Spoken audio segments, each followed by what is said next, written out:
Mga kapatid, ang mabuting balita ng ating Panginoon ayon kay San Mateo. Muli sa iyo, Panginoon. Nang panahong iyon, lumapit si Pedro kay Jesus at nagwika, Panginoon, makailang pagkakasala sa akin ng aking kapatid na dapat ko siyang patawarin? Hanggang 7 beses po ba? Sumagot si Jesus, sinasabi ko sa inyo, hindi lamang 7, kundi hanggang 87. Kaya't ang kaharian ng langit ay matutulad sa isang hari na ibig humingi ng sulit sa kanyang mga utusan. Nang pasimulan ang paghingi ng sulit, ay iniharap sa kanya ang isang may utang na 10,000 talento. Palibhasa ay walang maibabayad ang ipinag-utos ng Panginoon na siya'y ipagbili. Kaya't ang kanyang asawa, mga anak, at ang lahat niyang pag-aari upang mabayaran ang kanyang utang.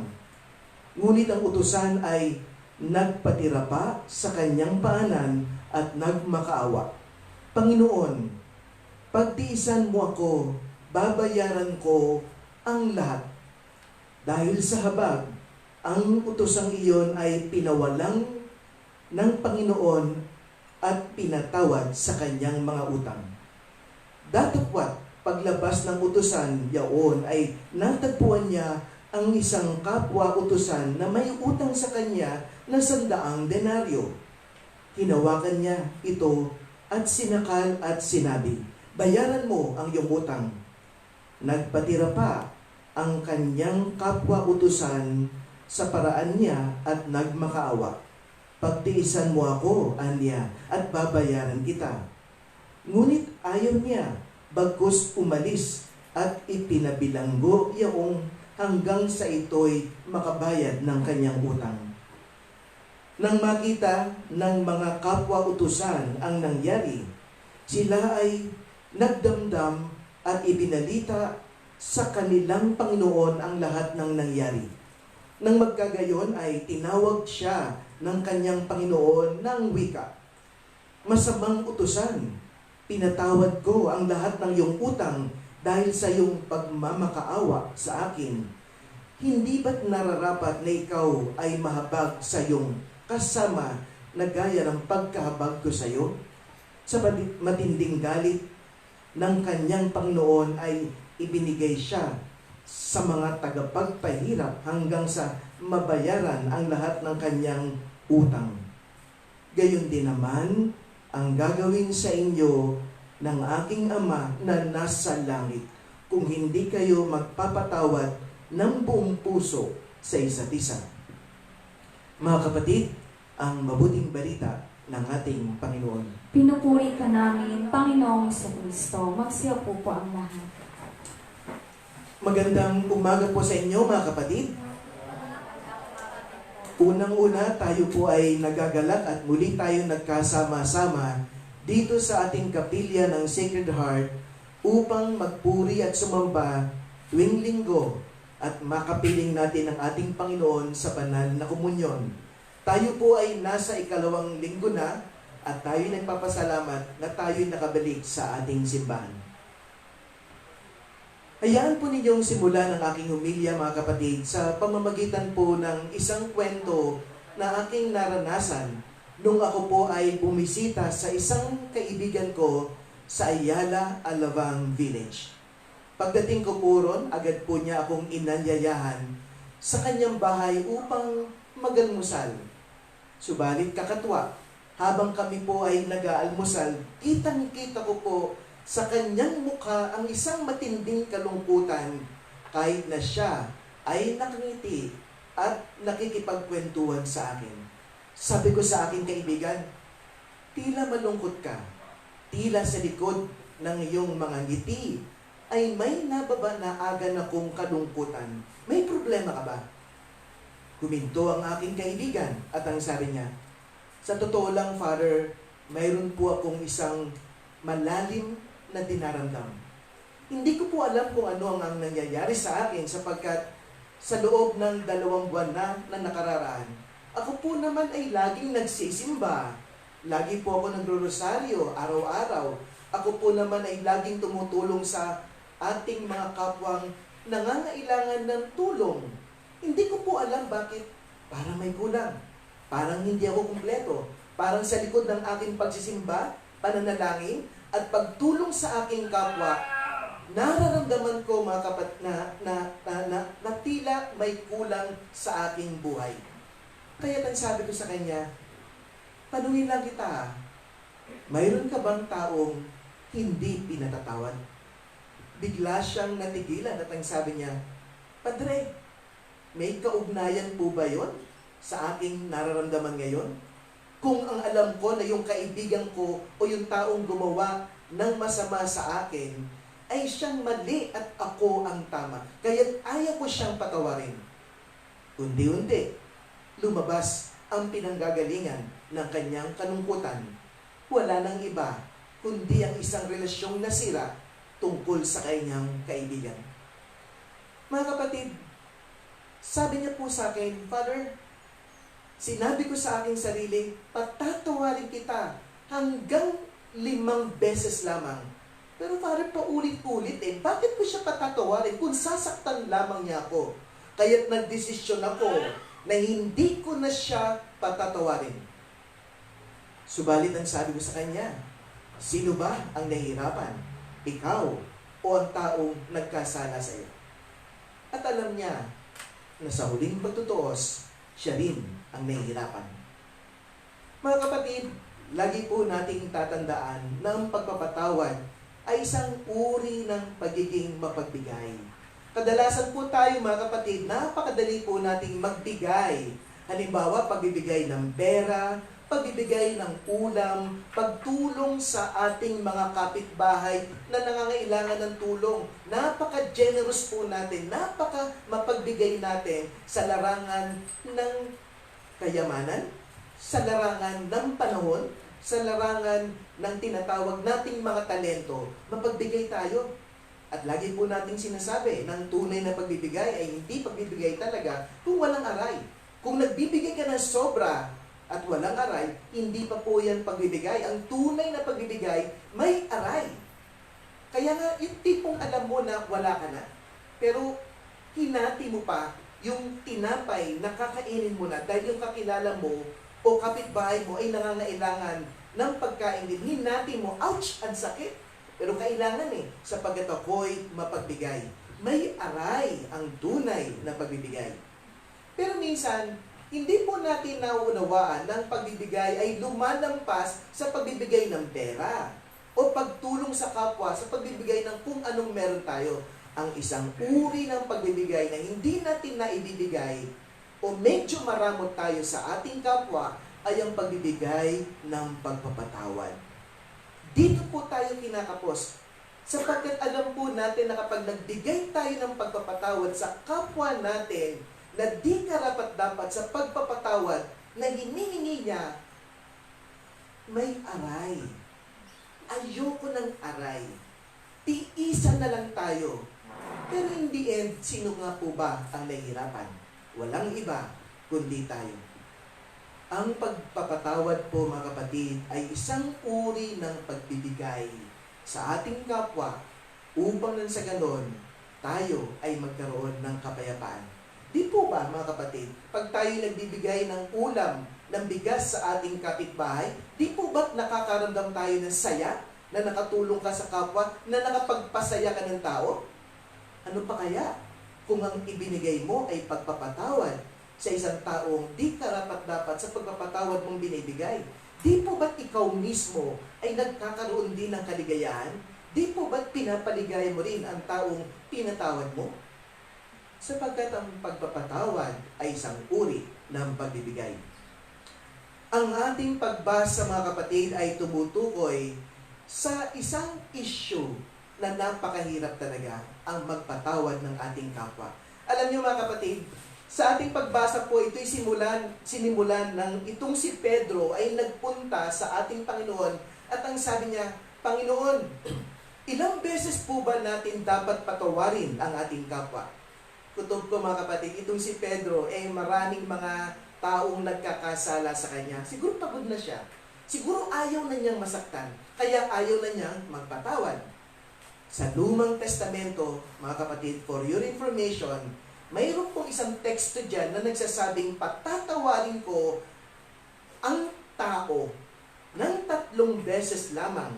Subalit ang ika-4, paparusahan ko na siya. Yun po yung sa Lumang Testamento. Siguro alam to ni Pedro na 3 beses lamang dapat. Kaya nga si Pedro, ang sabi niya, 7 po ba?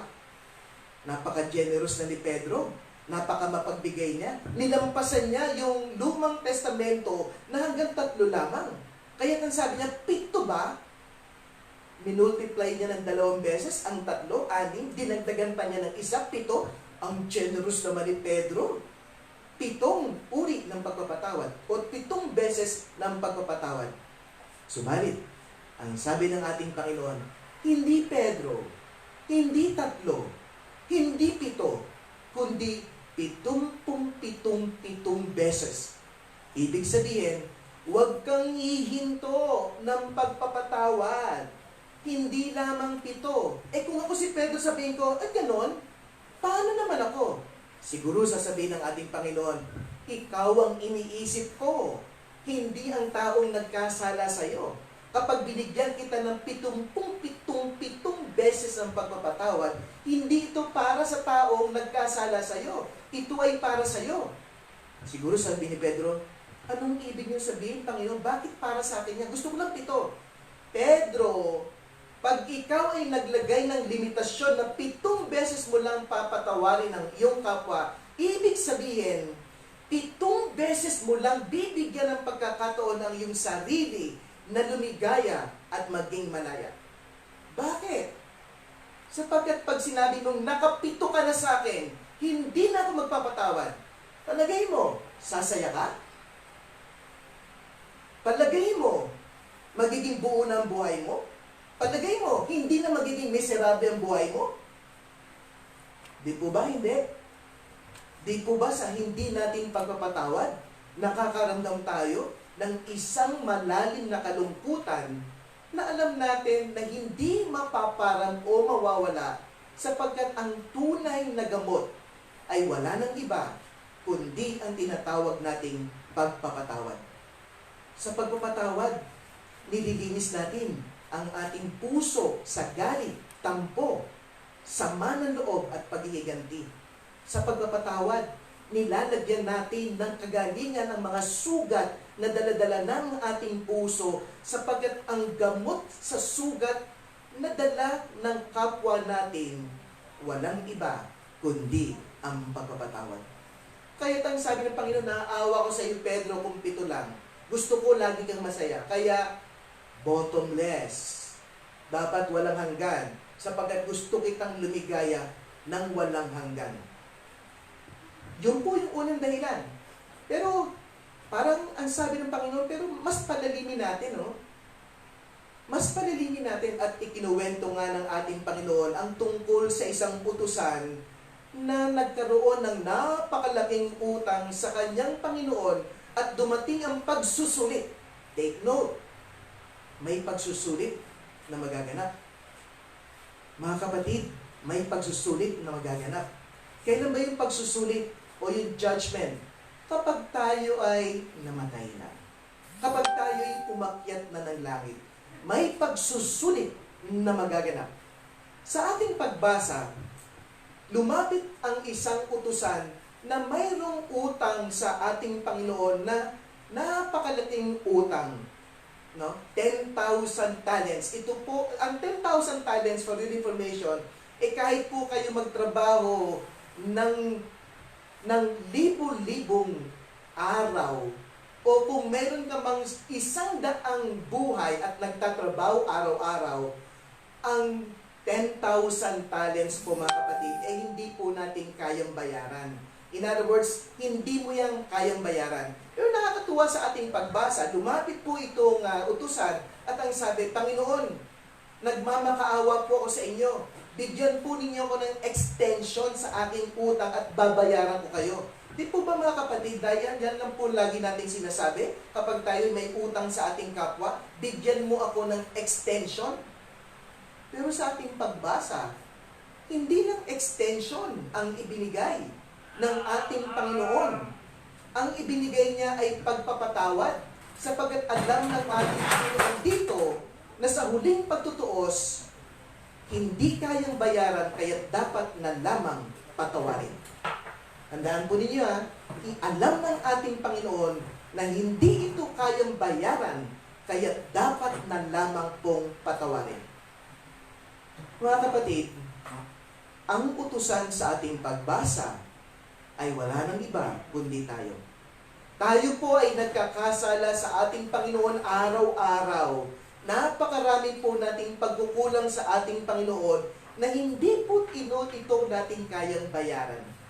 Pero sa awa ng ating Panginoon, sa bawat isa sa atin, na alam niyang hindi na natin kayang bayaran ang ating pagkakasala sa natin sa Kanya. Ang ating Panginoon nagbigay na lamang ng pagpapatawad sa laki ng Kanyang pag-ibig sa bawat isa sa atin. Pero sa ating pagbasa, nung pinatawad ang taong ito, umalis nang nakakita ng isang kaibigan o utusan na may utang sa kanya na tipong mga 2 o 3 araw na pagtatrabuhuan lamang ay mababayaran na niya.